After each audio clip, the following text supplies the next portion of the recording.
Ebro on the morning. Rosenberg, he's doing what he's on with Shane McMahon in WWE. He got a phone call from WWE. Maybe he screwed up. I know. He does a podcast. But we are here with Assemblyman Michael Blake from the Bronx on Ebro on the morning. Big up. Welcome. Now, much love. I've been watching your path last couple years, I think. Appreciate it. You've been really active.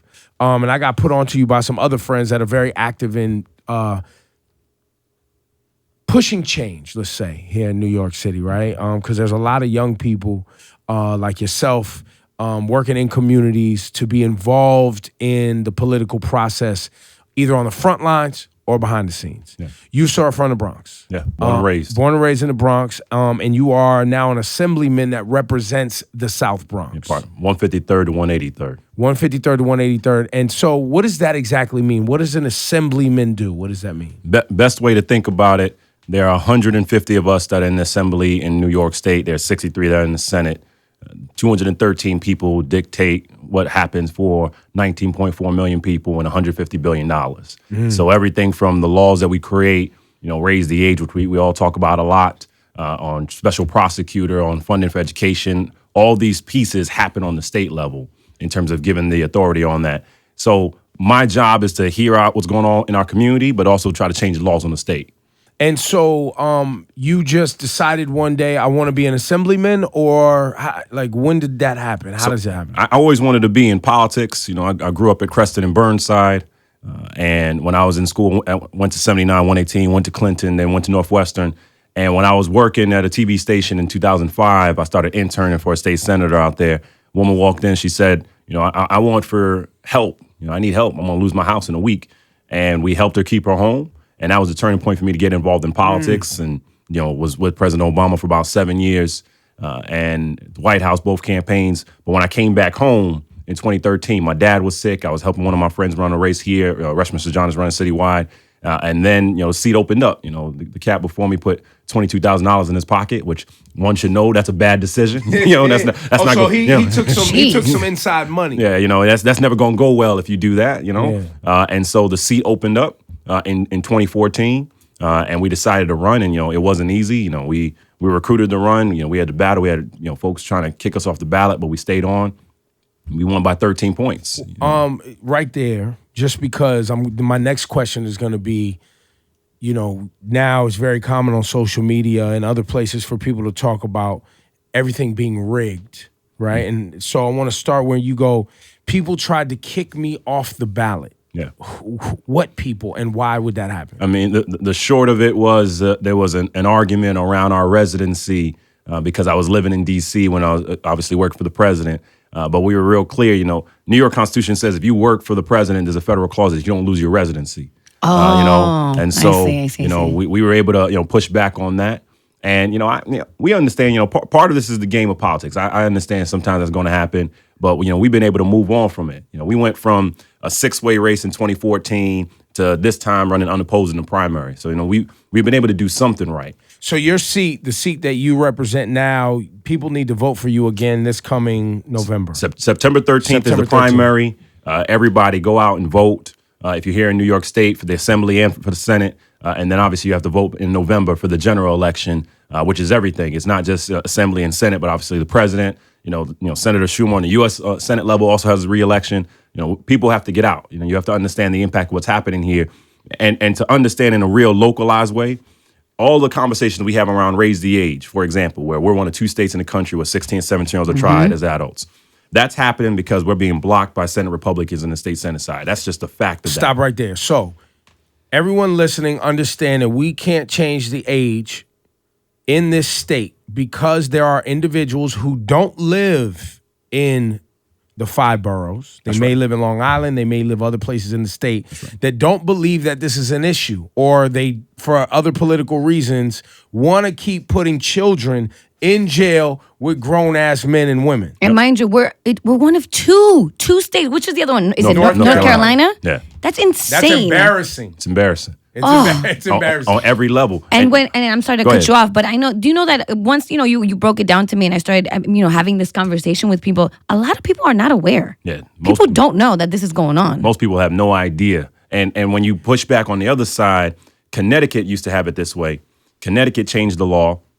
they saw it went so well. They're now talking about not just raising it up to 21. They're having conversations raising up to 25 because they're like, look, it makes no sense to be keeping these young kids here, and it costs too much money. None of this makes any sense. So when people are wondering, why do you go out to vote? This is, if for anything else, because you have someone in your family that's impacted, that's 16 or 17-year-old, that if they made a mistake should not be locked up with adults, period. And it is something, one of the reasons you're here today, it is something that we often overlook because of the magnitude of the marketing around the presidential campaign. Absolutely. That as we continue to try to make changes in this new social media world and with young people like Michael Blake who are actually still believing in the possibilities of our country and our local city and our state, that we can actually put people in place that actually represent us. Well, I appreciate you still calling me young. I got some grays in my goatee, but I appreciate call myself that. an old man. I'm 41, but when you get in the political world, we're young. Yeah. Always. Because there are people voting who are 60 and 65 that don't see what we see, don't live our lives, and are still very active. And if we're not active, that's right. Those 50, 55, 60, 65-year-olds are making decisions for 25-year-olds, and there's a big gap there. All day. And I think one of the clearest examples when folks are trying to figure out why get involved in local elections, when everybody saw what happened in Ferguson, going on with Mike Brown and the situation that was around that, because the people decided, you know what, enough is enough, we got to make changes. They had, I think, 4 new council members that came in because people were like, this can't continue in the same way. Same thing here in New York. You want to talk about grand jury, you want to talk about more money for your schools, all these things that we keep talking about.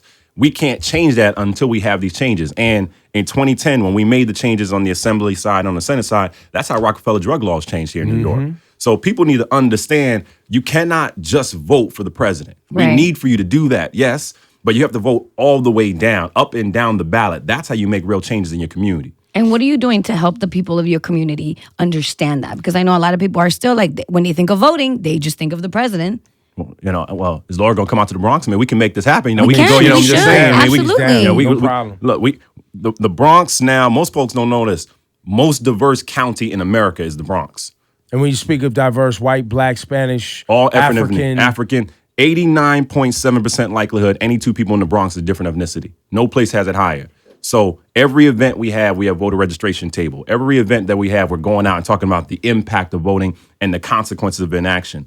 And now we're starting to mobilize more voices because I understand you can't just have the elected official be the only voice. You have to have people that they recognize that they're excited about out there. So last year we had Alfred Woodard come on out, talk about the mobilization and getting involved. Hill Harper has been doing events and is beginning the way. We have to find more ways to do different things. Last year when we did an event at one of the old courthouses, Hot 97, we appreciate it. They had a street team there to come talk to the young people. Yeah. You know what? You want to have a back to school supply drive? That's one part of it. But now we need your family to be involved and get out to vote.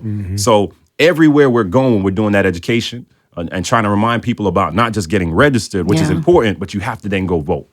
So I want to make the transition now in speaking about the South Bronx. Swizz Beatz was just here. We had a conversation with him. We are watching the South Bronx. I mean, look, there's a TV show coming on Netflix called The Get Down on Friday, which basically shows what the South Bronx was in the Bronx was in the late 70s. Oh, when the Bronx was burning. And that really remind you. Yeah, and really remind you of what it was. Now we sit here today, we've watched Brooklyn become and is still becoming a further extension of Manhattan and a lot of gentrification, rich people and people from all the world moving, all around the country and the world moving here. It's happening in Queens and in Long Island City and a lot of other places. That's right. But it's happening very fast in the Bronx and specifically the South Bronx. Yeah. And in your district. Yeah. Talk to me about what's happening there. I've heard people pointing fingers at the borough president, Ruben Diaz. I like him. He's a friend of the station. I don't know what to believe, what not to believe. Right. Do we like what's happening in the South Bronx? What are the problems and how are we addressing it? There's a lot of good things happening. Unemployment's been going down. People are getting opportunities. But this is an opportunity where we have to make sure we set the record straight. Sometimes we toss around the word gentrification and people are not appreciating what it actually means. Gentrification is going to happen everywhere. There's going to be communities that are going to be coming in and out in different ways.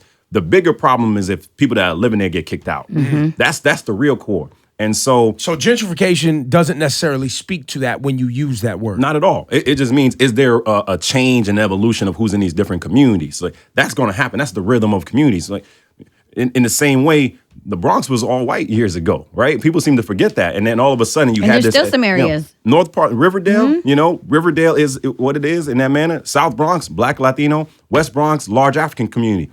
Largest West African population in the world outside of West Africa is in the Bronx. So when we talk about what's happening, there's been good that's been happening that way. Now, on the flip side, what we have to do is when new development is coming in, what are you doing to make sure you protect the folks that are living there and putting in the laws and regulations, which is, again, this is why people have to go and vote, because the people you elect are the ones that will have that impact. And then ensure at the same time, you know what? We're going to make sure we change some of these rules that don't make any sense. So, for example, there's a rule that exists of a vacancy decontrol where a landlord can say, you know what, you get $2,500 in your rent.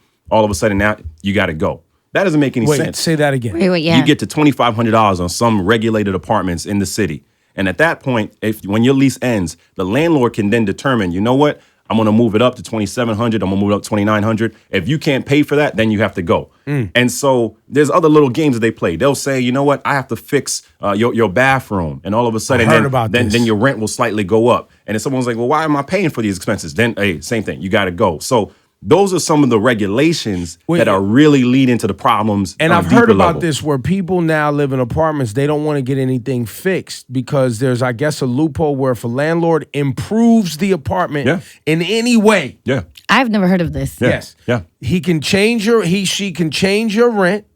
And if you can't afford it, you got to go. But the improvement the sink is fucking leaking, right? Dude. Yeah. The bathtub don't work. You have to change that. Yeah. But because they made that improvement, you gotta leave. Yeah. Unless you obviously gonna pay to get that improvement. But some people can't even pay to get work done on there because they're renters. Right. So you can't do it without your landlord. Doesn't make any sense. So either sense. way, you're caught in between. You're about to lose your apartment because they want to get you out of there because ultimately they want to raise the rent on all the units anyway. And that's the game that's happening there. So like when folks are talking about, Ruben Diaz Jr. has been phenomenal for the Bronx. He's been really turning a lot of things around. There's always new things that can be happening. I'm always talking about what are we doing for our minority women-owned businesses to get in the game? How are we making sure local hiring is happening? But what I don't want us to be doing is saying, you know what? All I know about the Bronx is that the Bronx was burning in the 70s and the notion of that. And the only good things of the Bronx are hip-hop, Yankees, salsa, doo-wop. Yes, those things are dope. But we also have great entrepreneurs. We have a lot of good opportunities that are happening. We have a food initiative announcement that's happening in the Bronx right now. We've been trying to make sure that, hip hop is not talked about from the music side, but from the business aspect of it. All these things that need to happen that folks may not be aware of. And so my thing is, yes, you want new communities to be coming in to strengthen the community, but let's make sure the folks that are living there don't get kicked out. Right. That's to me the priority of that. And how do you see that happening? Like, what is that process? I'm a building owner. Yeah. The value of my property is increasing, right? Yeah. And I can get more money. Just as a businessman, I can get more money for these units and this property. How do I, as a landowner, building owner, whatever, continue to get the value out of my property that I want to get out of it without kicking, Miss So-and-so who's lived here for 40 years out? Easiest thing, set aside portions of your apartments that are market rate where that landlord can decide, you know what, I'm going to charge a little bit more on these units, but for the other ones that are there, actually keep them and make them really affordable. Right? So how do you create that balance? Some folks, can spend a little bit more. So let me set aside some for those and make sure that the market is fair for that, but make sure that the majority, if not, a large number of the units are actually affordable. The other piece on this, something that's called area median income, AMI, which that's what determines affordability in New York City. That's what determines what's your rates in terms of your apartments and your housing there. That has to be improved because you have a lot of places where they'll say, the area median income is, $24,000. Your apartment then maybe $1,500. You're like, wait a minute. Once I pay out my bills, I have nothing after a week. So this is not really affordable to me. So we have to make those changes in terms of the laws and the regulations, while at the same time, the developers have to understand, you know what, you can do good and do well at the same time. Some communities, you have to be fair about, they can't spend a certain amount. So I'm going to make sure I make my money in other parts of the city and in other parts of the unit. And really what it sounds like is if you're coming to do business and build and you want to make money on any of the areas, and this, I know because this conversation is happening in all the boroughs. Yeah. You want to make money here as a builder.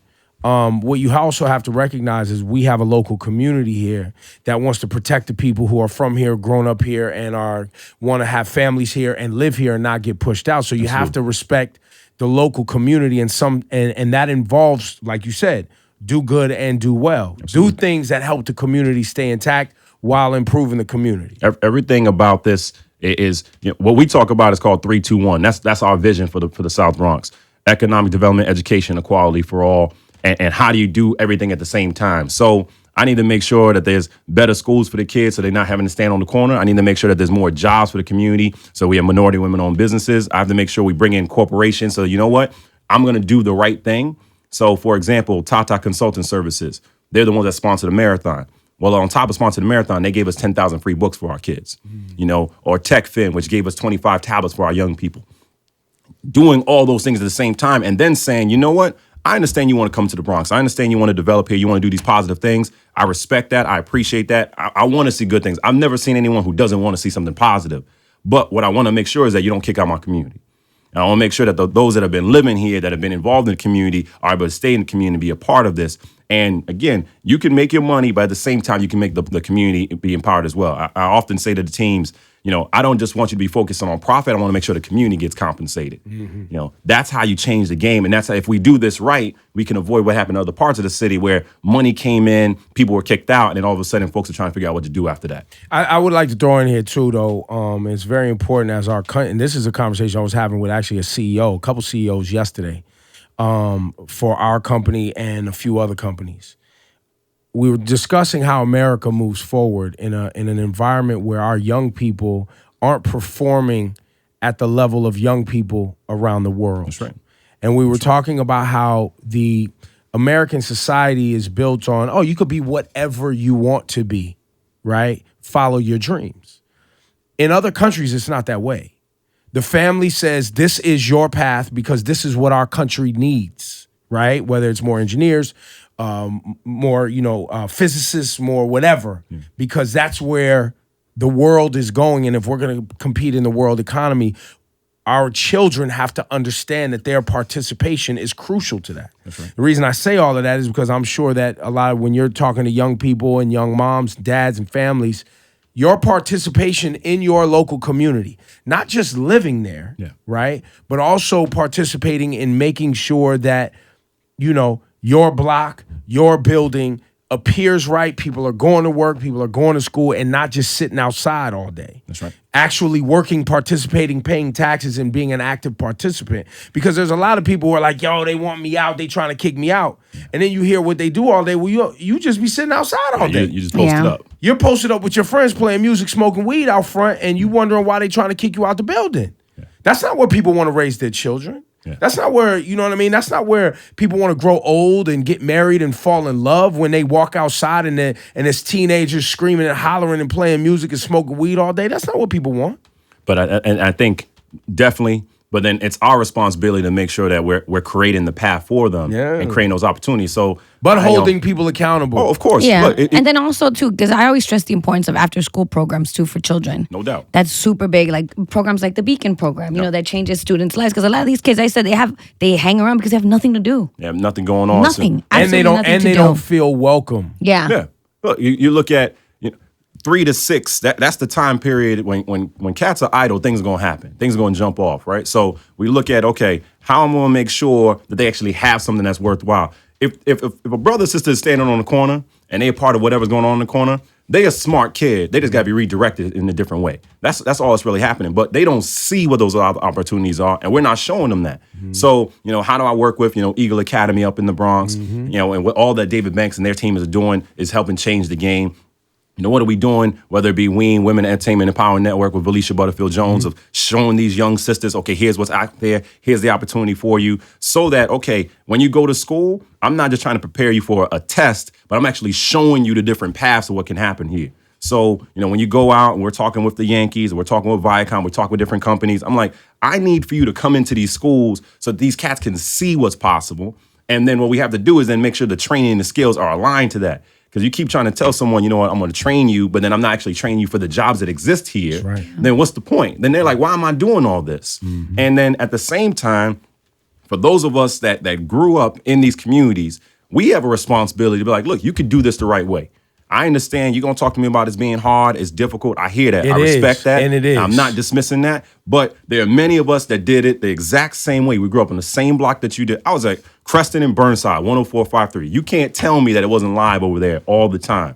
But the reality is you came back because you're like, look, this is how we can do this. This is how we can build. This is how we can help change the game and really show them, you know what? This is how I'm going to open up these doors. So, for example, something we're doing with a group, Most Valuable Kids, where they're taking unused tickets for sporting and musical events and saying we want to reward cats in the community. So Friday night, when the Yankee game's happening, when, everything that's happening, obviously people going to be celebrating A-Rod, all these things. That's right. They said, you know what? And the Yankees suck right now, so they got a lot of tickets left. You know what, Ebro? We've been doing so well right now. We've been doing so well. I'm just saying. There's a lot of extra tickets, kids. Yeah, you see, it's okay. 27 World Championships, but it's all good, So the sister who got shot in the park protecting her kids and lost her life. Most Valuable Kids, they're giving the kids tickets to say, you know what, we appreciate you for standing up for this and be able to endure all this. So you have to show them something. We can't be surprised and be like, you know what, I hope you make it. That's never going to work. That would never work for any of us, so why would you think it's going to work for them? That's right. Yeah. His name is Michael Blake. The 79th District in the South Bronx is what he represents. He's an assemblyman. He's already in the seat, but there's voting happening September 13th. You also are very active in Obama's My Brother's Keeper program. Absolutely. Which, I haven't been to the White House. People ridicule me, especially Rosenberg, like, yo, why you ain't go to the White House? Everybody went to the White House. So how Ebro just dropped that in real quick, just. Well, no, because it's a conversation. It's a real conversation we had because I would rather talk to Obama after he leaves the White House, when all of the pressure of him doing that job, because that job requires a certain type of person, and you have a certain agenda of getting things done. When Obama's done with that, and My Brother's Keeper program becomes part of the forefront of how he's going to continue to move. A lot of people don't know that. Yeah. He has really been putting brothers like yourself all over the country, though, in power so that they can help other young black and brown men. He's talked about it a little bit. He put it out there, but I know he's going to go more active into that. Yeah. Can you speak about what that program is? And maybe there's somebody watching this right now that can look locally online and figure out how to get involved in their local program. My Brother's Keeper is going to be a part of the legacy for the Obamas when they leave. And the whole vision is black and brown young men need something better right now. What's happening right now is not working in our communities. I always say, if there's one stat to really resonate with folks, 1 out of every 3 black men in this country will serve time. If there's anything else that people understand on why we got to fix what's going on, let that be the piece. So My Brother's Keeper Alliance, which I'm grateful I'm on the advisory board for, our whole purpose is, what are we going to do to take to scale good programs that are happening across the country to help these boys, young and men of color? Blair Taylor's the CEO. They just did an amazing event out in Oakland where they had companies come on in. They were able to hire more than 300 young people that day on the spot.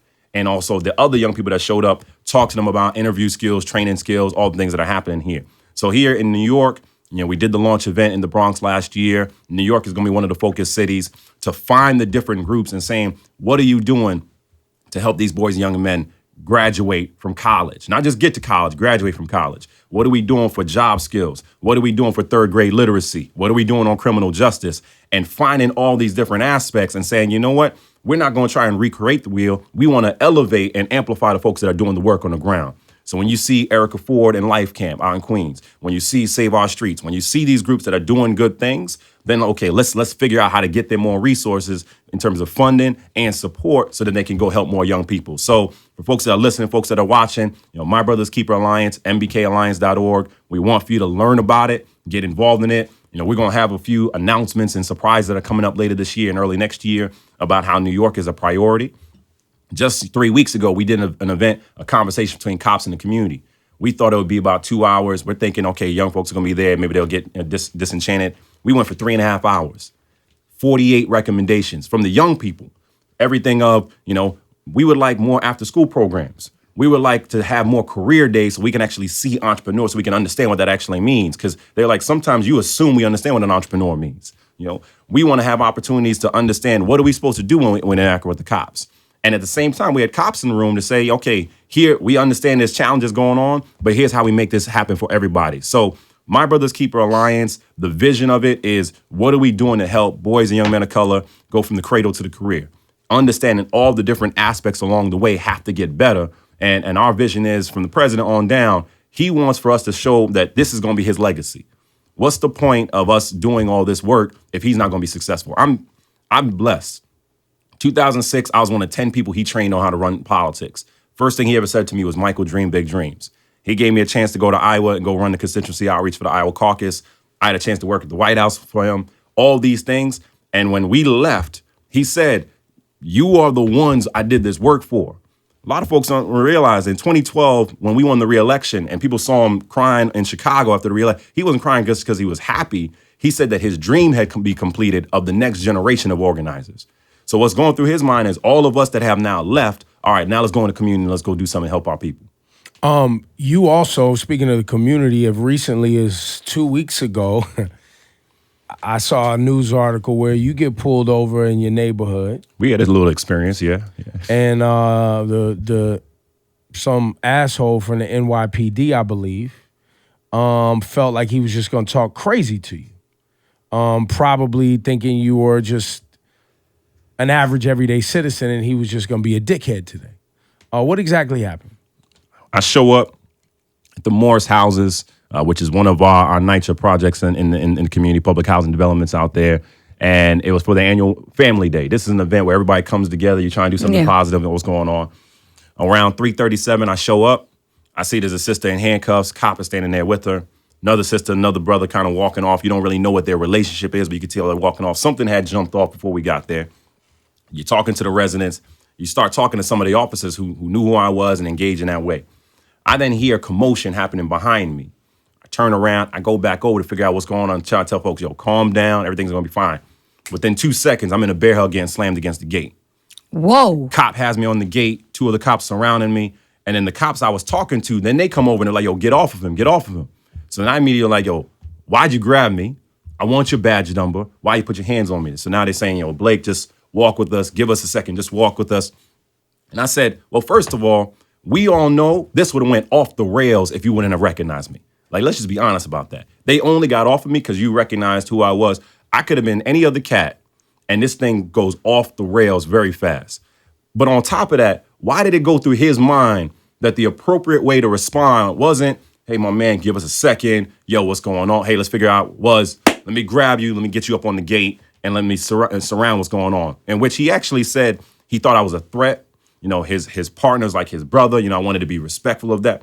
And I said, okay, help me again to understand what's going through your mind and think that this was the right thing. So then the cop actually says, you know, I apologize. By the way, it's broad daylight. It's 3 in the afternoon. 3 in the afternoon, right? Cop says, there's people standing around. There's families, kids, everything. You know, all this going on. And the cop says, you know, he apologizes, but if it were to happen again, he would have done the same thing. Wow. I'm like, what kind of apology is this? So I then said, I went to the commanding officer. And I said, you know, out of respect for you, I'm just going to tell you and be straight up with you. I'm filing a complaint against your officer tonight because it was wrong on every level. But the reality is the only reason I'm recognizable today is because you all recognized me that day, period. Because this happens all the time in the communities. And I'm saying to folks, 95% of cops, I really do believe are doing the right thing. And 95% of folks in the community doing the right thing.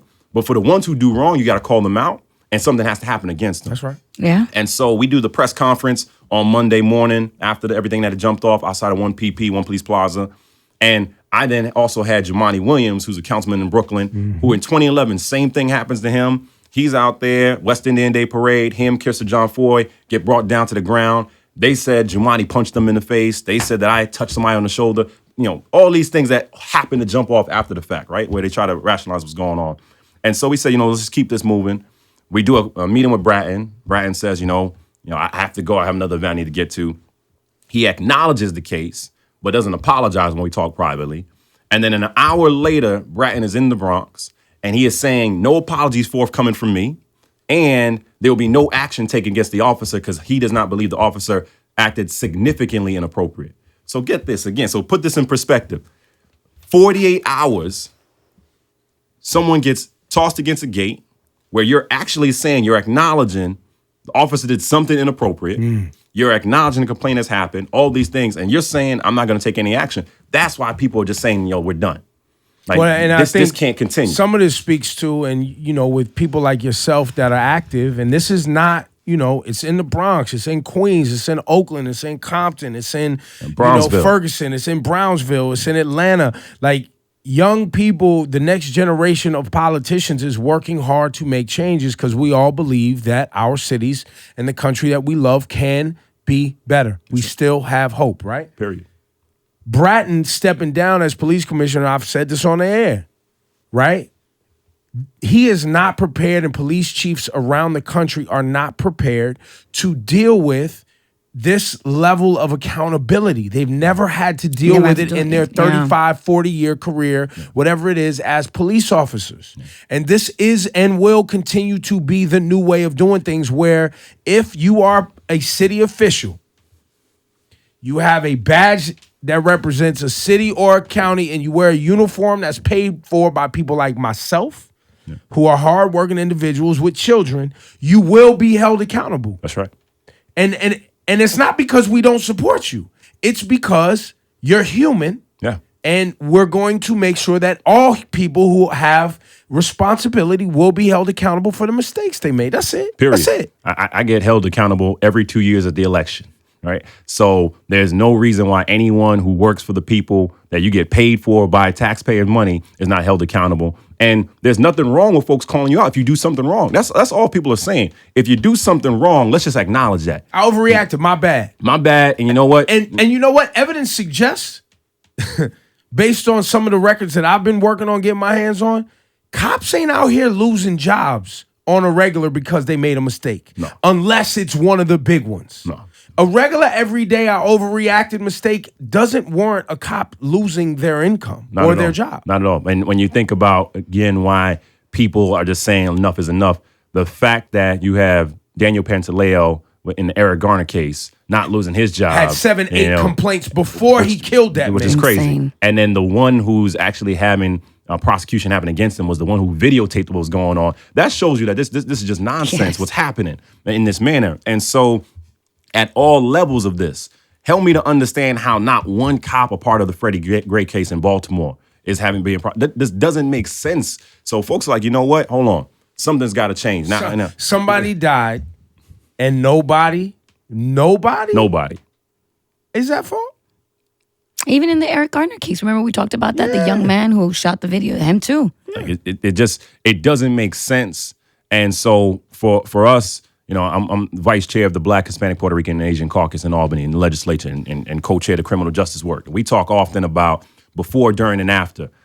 You can't just talk about the incident when it jumps off and that be the only thing we're talking about. What happened before the incident jumped off? What happened during? What happens after? So beforehand, did we prepare everybody in all those different aspects? So when the cops arrived on the scene and there's more cops showing up, I'm like, why is there an officer in distress call been made? Help me to understand what was going on that you thought an officer was in distress.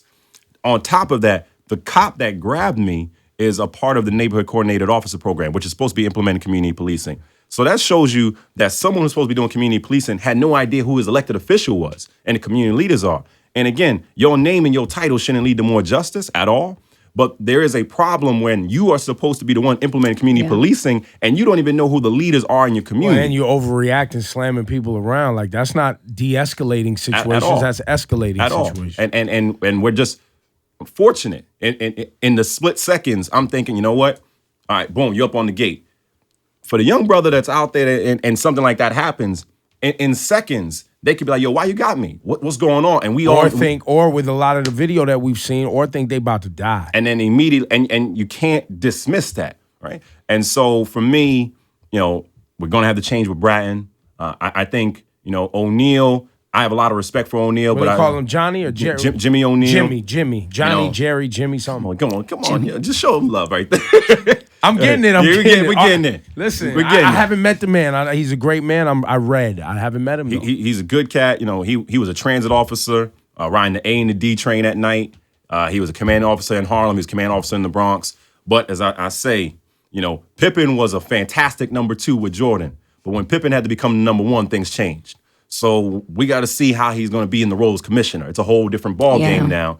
And you're coming in at a moment where people were already feeling a certain kind of way about NYPD and about law enforcement in general. So, what are you going to do from here? Look, on the busiest day he had becoming commissioner, on that same day, he called me that night just to say, we got to sit down and talk. I'm going to show you respect for that. Because he could have easily just kind of kept it moving, and I'm too busy and everything like that. But now there's a level of accountability. The same way folks hold us accountable, you have to be held accountable in that same way, because our communities are dependent on that.